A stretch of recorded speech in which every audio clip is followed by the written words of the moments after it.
Knowledge facts کے ناظرین السلام علیکم۔ ناظرین، حضرت ابوبکر صدیق رضی اللہ تعالیٰ عنہ کے وصال کے بعد حضرت عمر فاروق رضی اللہ تعالیٰ عنہ خلیفہ منتخب ہوئے۔ ان کا دور خلافت اسلامی فتوحات کا سنہری دور تھا۔ ان کے دور میں شام، مصر، عراق اور ایران کئی علاقے فتح ہوئے۔ انہوں نے اپنے عہد خلافت میں اسلامی حکومت کی حدود کو وسیع کیا۔ ناظرین، آپ کو بتاتے چلیں سیدنا عمر فاروق رضی اللہ تعالیٰ عنہ نے ایسا نظام ترتیب دیا جو آج تک پوری دنیا میں رائج ہے۔ ناظرین، آپ کو بتاتے چلیں سیدنا عمر فاروق رضی اللہ تعالیٰ عنہ نے سن ہجری کا آغاز کیا، جیل کا تصور دیا، مؤذنوں کی تنخواہیں مقرر کی، مسجدوں میں روشنی کا بندوبست کیا، پولیس کا محکمہ بنایا۔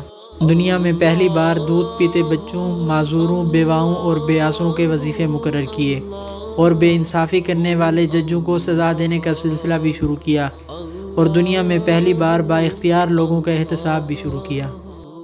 ناظرین، حضرت عمر رضی اللہ تعالیٰ عنہ فرماتے تھے، جو حکمران عدل کرتے ہیں وہ راتوں کو بے خوف سوتے ہیں۔ ان کا فرمان تھا کہ قوم کا سردار قوم کا سچا خادم ہوتا ہے۔ ان کے دسترخوان پر کبھی 2 سالن نہیں رکھے گئے، وہ زمین پر سر کے نیچے اینٹ رکھ کر سو جاتے تھے۔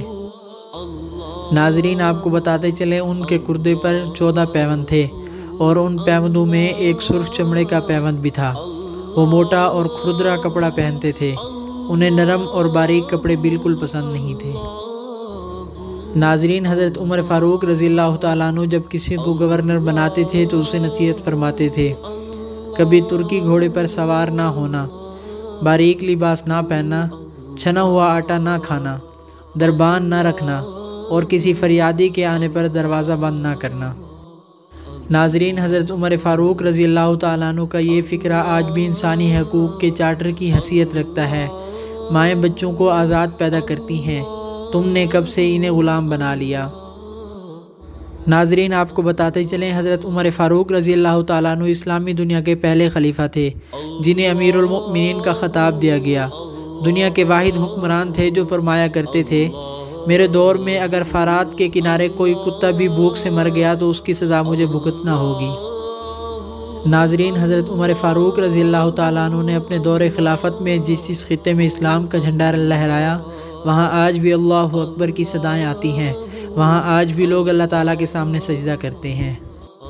ناظرین، آپ کو بتاتے چلیں حضرت عمر فاروق رضی اللہ تعالیٰ عنہ کا بنایا ہوا نظام دنیا کے 245 ممالک میں آج بھی کسی نہ کسی شکل میں موجود ہے۔